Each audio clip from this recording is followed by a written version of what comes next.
Bienvenue sur la deuxième étape de ce Tour d'Espagne, donc entre Malaga et Cordoba. Nous sommes le 27 août 2006, 176 km au menu. Deux petites difficultés au début de l'étape de troisième catégorie et le reste c'est assez plat, donc une arrivée pour sprinter. Le début de l'étape a été animé par Mario de Saraga de l'équipe Relax qui a eu jusqu'à 10 minutes d'avance sur le peloton. Il est passé donc en tête lors des deux petites ascensions ainsi que sur des sprints bonification. Mais vu qu'on n'avait qu'un seul coureur à l'avant de la course, ces fameux sprints de bonification, il y avait encore des secondes à récupérer, et Torushov en a profité pour en prendre un certain nombre. Ensuite, l'Espagnol a été repris puis dépassé par Joachim de la Discovery Channel et Marichal, le Belge de la Cofidis, et ce duo a été repris à 13 km de l'arrivée. Alors que dans le final, à moins de 3 km de l'arrivée, Carlos Sastre a connu une crevaison, mais vous connaissez la règle, avant les 3 km, les écarts sont maintenus quand on connaît un ennui mécanique.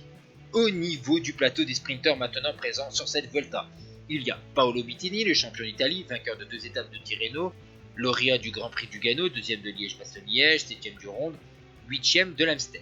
Il y a le Norvégien Torushov, vainqueur d'une étape sur Tirreno, Gand-Wevelgem qu'il a gagné, une étape de Dauphiné, et ainsi, n'oublions pas ces 2 étapes sur le Tour de France, le prologue et la 20e étape. Après, on va passer à un Australien, Robbie McEwen. Lui, il a remporté 3 étapes sur 2 grands tours, le Giro et le Tour de France. Et on n'oublie pas le vétéran allemand de 36 ans Erisabel, 2e du Vattenfall Classique d'Hambourg, et Luca Paolini, l'italien de la Liquigas, 3e de Milan-San Remo. Côté français, il y avait Nazon notamment à suivre pour faire une place dans un top 10. Et vous voyez que la formation Milram a roulé à fond les manettes à l'avant du peloton dans Cordoba pour le sprint pour Eric Zabel. Le train avec Marco Velo et Petacchi était parfaitement organisé. On voit que Zabel sur la gauche de la route lance ce sprint, mais il faut regarder au centre. On a eu Fred Rodriguez qui a lancé Robbie McEwen, mais le sprinter australien a été lancé beaucoup trop tôt.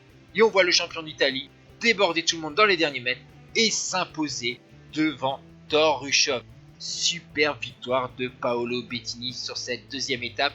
Lui qui prépare les championnats du monde pour essayer de décrocher un maillot arc-en-ciel. Vous voyez qu'il y a Nazon au centre de l'écran avec son maillot blanc qui va faire une place dans les 10. Malheureusement, McEwen, vous voyez, il se rassoit alors qu'il reste quelques mètres et Bettini lui l'a débordé. Paolini prend une 3e place assez bien méritée puisqu'il a réussi à bien se cacher. Voici donc le classement de cette deuxième étape. Bettini, Usha, Paolini, McEwen et Uroš Murd, le Slovaque de l'équipe Phonak. Et au classement général, avec cette deuxième place et les bonifications du cours de l'étape, alors que vous voyez Bettini, son beau maillot de champion d'Italie, recevoir les félicitations des hôtesses sur le podium, et ben le coureur de la formation Crédit Agricole, Torushov, prend pour 2 secondes le maillot de leader devant Paolo Bettini et Stuart O'Grady.